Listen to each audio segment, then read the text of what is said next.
7:32 minutos de la mañana. Volvemos con Primera Página. Jesús Faría, ministro de Comercio Exterior e Inversión Internacional, sigue con nosotros. Ministro, el tiempo es corto y nos quedan todavía muchos temas. Antes de pasar con lo que es el resultado de su gira por China, su opinión acerca de lo otro que decían estos 107 economistas que reseña hoy la prensa nacional, específicamente el Diario Nacional. Hablaban de excesivos controles por parte del Estado, control de precios desde hace muchos años para varios productos, cosa que incluso ha reconocido el vicepresidente Aristóbulo Istúriz, e inseguridad jurídica, amenazas constantes por parte de autoridades del gobierno al sector empresarial en Venezuela, con citas como empresa parada, empresa tomada, etcétera, etcétera. Además. No, en relación a las políticas económicas, hay que reconocer que el gobierno nacional realizó una revisión profunda de sus políticas y a partir de este año ha venido desarrollando una política de precios mucho más flexible, mucho más versátil, que hay todavía rezagos y correctivos por realizar, sí los hay, nosotros somos los más críticos ante esa situación. En el Consejo Nacional de Economía Productiva hemos diseñado una nueva política cambiaria, hemos desarrollado nuevas líneas de acción en relación a la política fiscal, mejorar la recaudación por diferentes vías, mejorar el diseño de la política de subsidios, privilegiando el subsidio directo. Se están entregando las tarjetas de la patria a los sectores, a la población más vulnerable del país, y no nos hemos olvidado un análisis económico que nos hacen desde la oposición con muchas críticas, pero siempre dejan esto por fuera, de la política social, no solamente como parte de una palanca para el desarrollo económico, sino como recipiente de todos los avances en materia económica, de tal manera que sí hay un diseño y que está dando sus resultados y que nos va a permitir a nosotros durante el año 2017 comenzar a crecer de una manera progresiva. Pero ahí se habla de otras cosas, se habla de confianza en el país. Bueno, la confianza depende mucho de los hechos, pero también depende mucho de la percepción que se tenga del proceso, del asunto, del fenómeno. Y en este sentido yo quiero denunciar dos cosas brevemente. Número uno, mira, los actores de la oposición venezolana, sobre todo en lo político y algunas excepciones en lo económico, se han dado en la tarea de proyectar una imagen absolutamente destructiva, desastrosa de la economía nacional. Incluso han llegado al exabrupto de amenazar a inversionistas extranjeros que vienen a este país y afortunadamente se han quedado y han apostado al país. Yo quiero preguntarme y quiero preguntarle a todos los que nos ven, ¿eso tiene algo que ver con una forma lógica, con una forma ética de realizar la política? La política como servicio público está absolutamente reñida con esas acciones. Es decir, a ellos no les interesaría destruir el país si eso le genera un daño al gobierno, independientemente de la consecuencia que pueda tener hacia el país. Entonces, estos mismos críticos de la oposición, desde la oposición venezolana, muchos de ellos se han unificado aquí en ese grupo de economistas, son los que critican, pero también son los que han aportado de una manera muy perversa a el deterioro de la economía nacional. Entonces nosotros estamos construyendo un escenario para que exista cada vez más confianza. Fíjate lo que hacen las calificadoras de riesgo. Nos colocan con riesgo altísimo, exabrupto, y no hemos dejado de pagar jamás. Hay otros que están en default, ¿sí?, que han manifestado su incapacidad de pago, pero están con una calificación de riesgo muy inferior. Es algo absolutamente inaudito, pero estos economistas avalan y promueven esa actitud. Tenemos que pasar, ministro, de inmediato. Son las 7:36 minutos de la mañana. La participación de la audiencia, que es mucha, además la que hemos estado recibiendo, y agradecemos a todos ustedes su participación. Marjorie.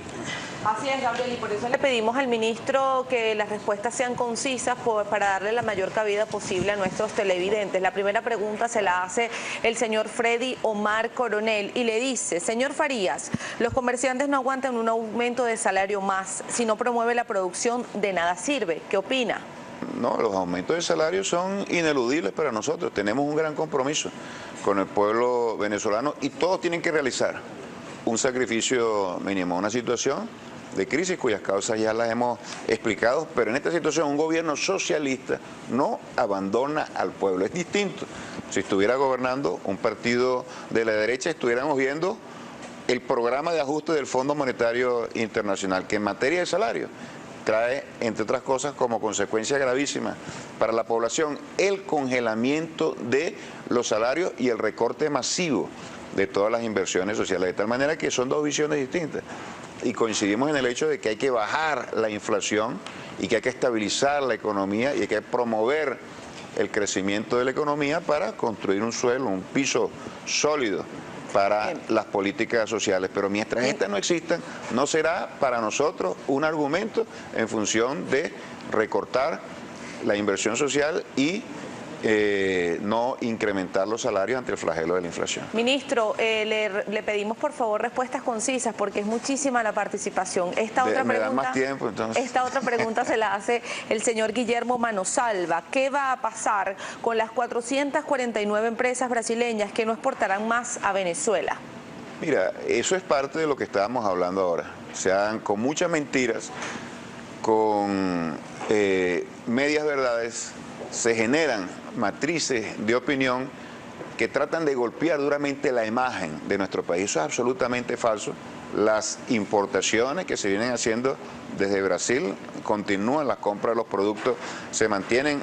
Hace aproximadamente un mes y medio participamos en un encuentro muy importante entre empresarios de Guayana y el norte de Brasil, y ahí se consolidó un lazo comercial, económico y hasta cultural que existe entre esas regiones económicas. Pero la intención de estas noticias es que Venezuela aparezca como un escenario económico de permanente deterioro, y nosotros no negamos los problemas que efectivamente existen en el país, pero no podemos permitir que se digan estas mentiras y se difundan con un daño que se pretende hacer a la economía venezolana y que muchas veces se traduce en costos importantes desde el punto de vista financiero y desde el punto de vista económico para el país. Es una de las grandes adversidades contra las cuales estamos nosotros luchando y trabajando.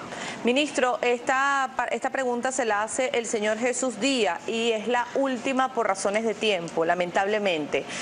Ministro, ¿qué están esperando para sacar billetes de más alta denominación? ¿Qué le puede decir? Sí, se está trabajando en eso. Hubo titulares hace pocos días al respecto. Pronto habrán respuestas concretas en ese sentido. Nos quedan segundos para finalizar la entrevista, ministro, y toda vez que usted ha insistido en que lo prioritario para el gobierno nacional es la parte social, me gustaría su opinión respecto de este trabajo que presenta hoy el diario 2001 y lo vamos a encontrar como su principal titular. Destacan: los pensionados están con las tablas en la cabeza. Abuelos del país claman la urgente aprobación del bono alimentario para rendir los 27.000 bolívares que reciben al mes. Se sienten olvidados porque no disfrutan de un beneficio que le llega al resto de la población y que ya alcanza 63.720 bolívares. Es lo que destaca el diario 2001. Hubo una ley que fue aprobada por la Asamblea Nacional para darle ticket de alimentación a los jubilados y pensionados de Venezuela y todavía el Ejecutivo no le ha dado el ejecútese. Mira, unos procesos inflacionarios afectan a toda una economía y especialmente a los que obtienen ingresos fijos, producto de una remuneración o de unas pensiones. Nosotros no podemos desconocer, no podemos tomar un titular y ponerlo así y evaluarlo sin ningún tipo de contextualización. ¿Tú sabes cuántos pensionados tiene este país? Este país tiene más de 3 millones de pensionados. Ese es el resultado de la obra de la Revolución Bolivariana. Cuando el comandante Chávez llegó al poder, aquí no había ni siquiera 300 pensionados. Ninguno de ellos obtenía el salario mínimo, a pesar de que había una ley que homologaba el salario mínimo con las pensiones. No se cumplía. Nosotros hemos cumplido con la homologación, hemos incrementado de una manera muy importante el número de pensionados y hemos hecho de la seguridad social un proceso, una realidad.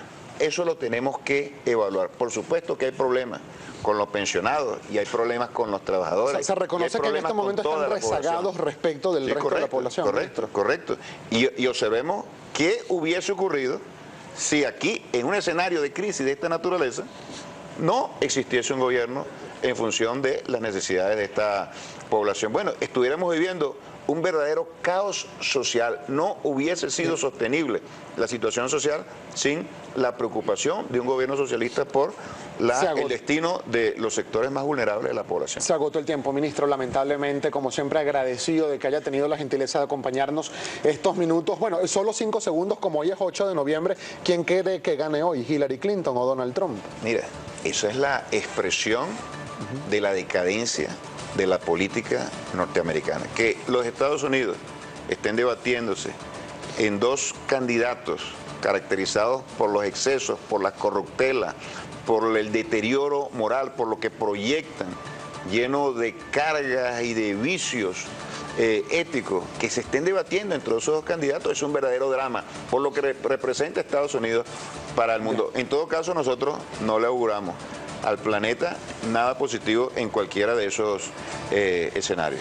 Y a propósito de este tema, el regreso de la